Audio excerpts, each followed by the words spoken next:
Pinag-aaralan na ng Finance Department ang posibleng reforma sa excise and health tax ayon sa Malacanang.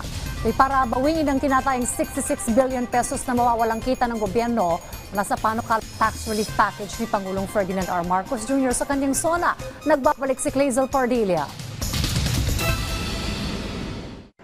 Halos 800 piso ang kinakaltas sa buwan ng sahod ng graphic artist na si Elmer. Malaking bagay na raw sana yan kung mapupunta sa pang-araw-araw niyang gastusin sa harap ng pagtaas ng presyo ng mga bilihin.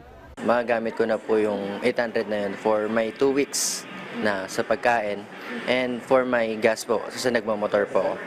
Sa State of the Nation address ni Pangulong Ferdinand R. Marcos Jr., isinulong niya ang pagtatanggal ng buwis sa mga manggagawa na kumikita ng 350,000 piso pababa kada taon gaya ni Elmer. Ang kapalit ayon sa Malacanang, papalo sa 66 na bilyong piso ang mawawalang kita ng gobyerno na ginagamit sa pagpupondo sa mga programa at proyekto ng pamahalaan. Kaya ang tanong, saan huhugutin yan? Sabi ng Malacanang, kabilang sa mga kinukonsiderang patawa ng mas mataas na buwis ang mga produktong vape, inuming mataas sa asukal at single-use plastic.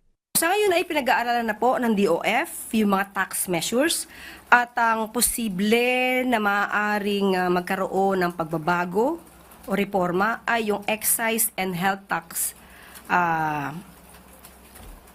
cases. We wish lang na lahat ng pwedeng ma-increase ng mga tax sa ibang mga items ay ma-offset nga po yung maaari maging losses sa revenue.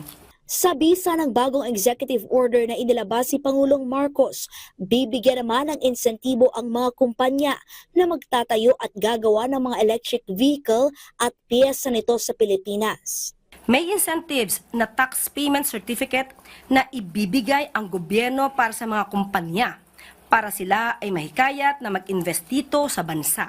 Sa ganitong paraan, inaasahang lolobo ang trabaho mula sa mga engineer, technician, factory worker, logistics hanggang sa local suppliers. Ang layunin ng EO ay lumikha ng mas maraming trabaho, makahikayat ng bagong investments, mapalakas ang local na manufacturing, mabawasan ang pagdepende natin sa imported na langis at iposisyon ang Pilipinas bilang mahalagang parte ng global EV supply chain. Clazel Pardilia para sa Bayan.